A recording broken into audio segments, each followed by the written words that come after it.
Hello, today we're going to talk about personality disorders and specifically antisocial personality disorder. Remember, personality disorders are extremely hard to treat as individuals oftentimes will not want help or they will not believe themselves to have a problem. So this one has quite a bit to it. It's called antisocial personality disorder, and we'll get going. All right, so first off, um, with individuals with antisocial personality disorder, they have a very hard time with empathy, and it's not necessarily that they even want empathy. They don't really care about the thoughts or feelings of others, and they'll oftentimes do psychological damage or physical damage. I used the right to life, liberty, property. It's basic human rights kind of within the United States. So you have the right to life, you have the right to have freedom and also own property.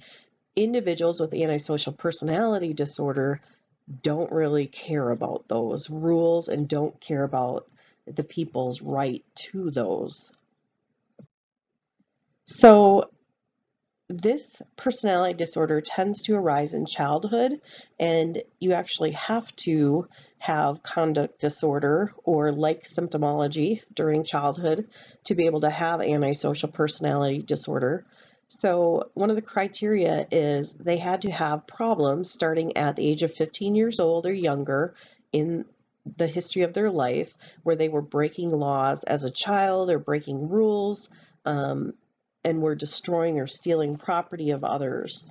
So we kind of call that conduct disorder in childhood. We want to believe that all children, we're giving them the ability as adults to make good decisions, to leave childhood behind.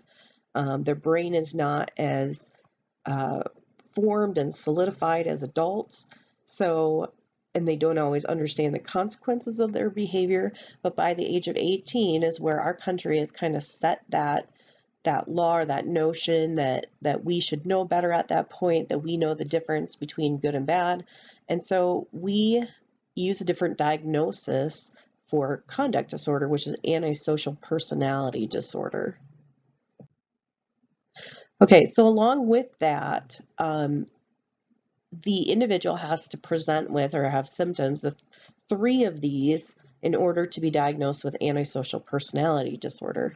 So, one, the individual partakes in illegal behavior, and it's always with an act that, if it was caught, could be put in jail or prison for it. So, if you've heard the term, number two, the second symptom here, if you've heard the term con man or con person, um, that would be somebody with antisocial personality disorder. They'll use nicknames or aliases.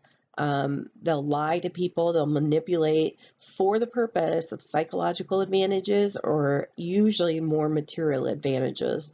And it's not necessarily the money that they're after. It's kind of the cat and mouse game of being able to manipulate somebody and being successful at it, and then being able to kind of take a trophy as part of it. Number three, the third symptom is extreme impulsivity or risky behavior. When they make decisions, they make them very quick. They are very quick to move to a different location. They're very quick to um, take on a different job. Um, it's almost part of their being to change where they're at or locations on a regular basis or very quickly. Number four, not being able to control one's anger. These individuals will end up in fights, physical fights a lot of the time. Not caring about the safety of others. They'll just go ahead and get into a fight, and if somebody gets in their way while they're fighting and maybe get socked in the face, that's too bad for them, according to these people. They shouldn't have been close anyway. It's their fault and not the fault of these individuals, according to them. So, second to last one, not being on time for a job, not showing up for a job, and not paying the bills. This is why a lot of the times if they're going to move someplace or head someplace, they'll do it overnight. So their landlord does not see them. They don't like to keep a paper trail, and they like to constantly reinvent themselves. So oftentimes you may not get the real name of the person, or they'll have fake IDs that show other names. It makes it easier for them to kind of come in and not be tracked via the internet or court documents, those types of things.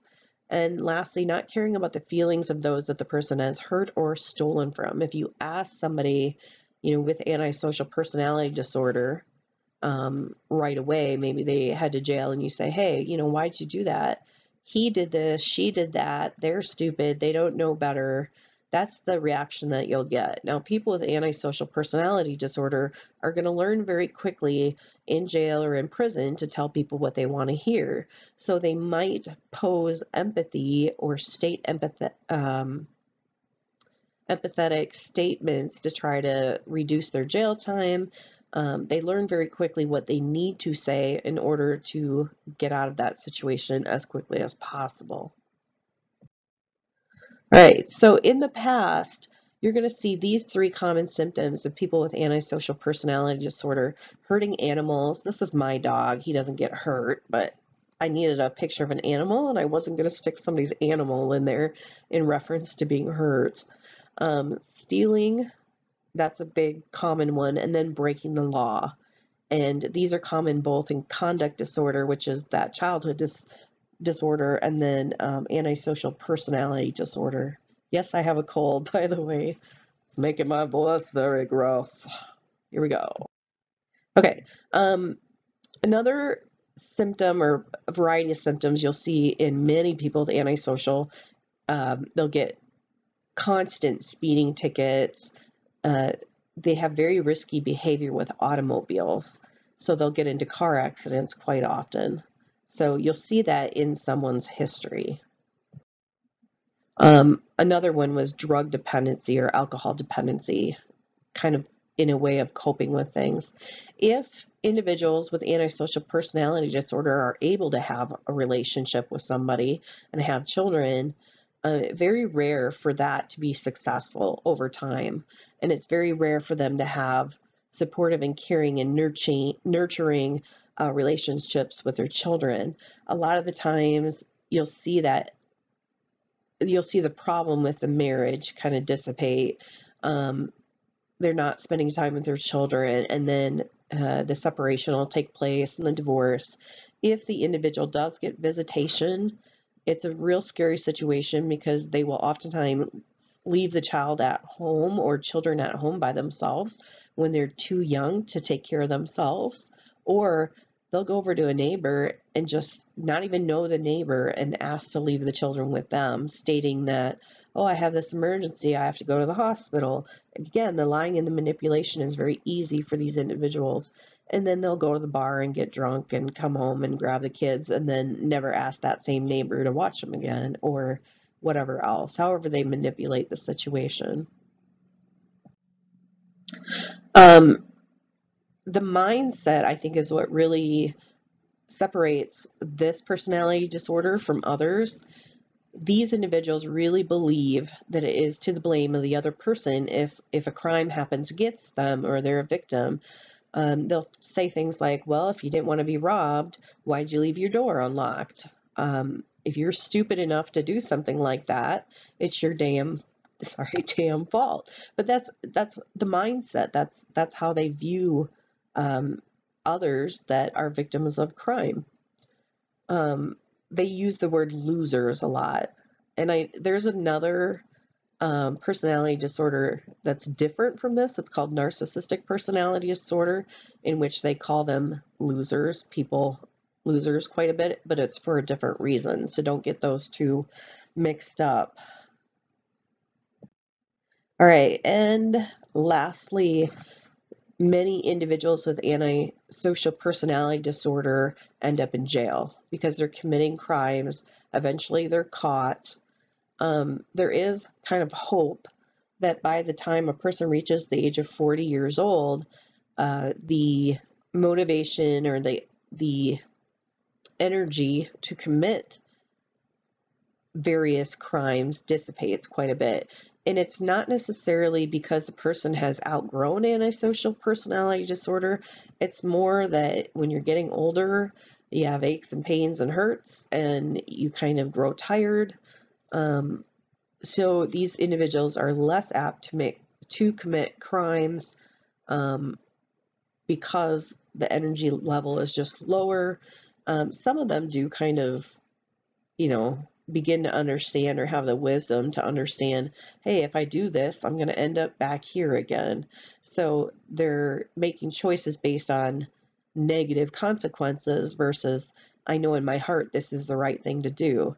That still doesn't necessarily exist. It's a not committing crimes because of the negative consequence. So you have to be very, very careful with people with antisocial personality disorder.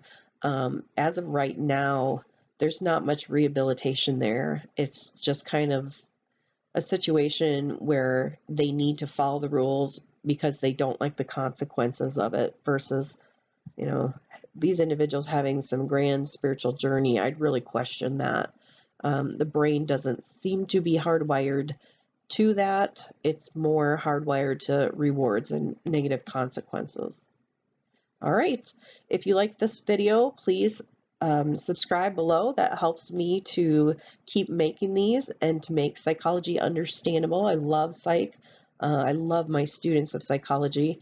And please press the like button so I can keep doing what I'm doing.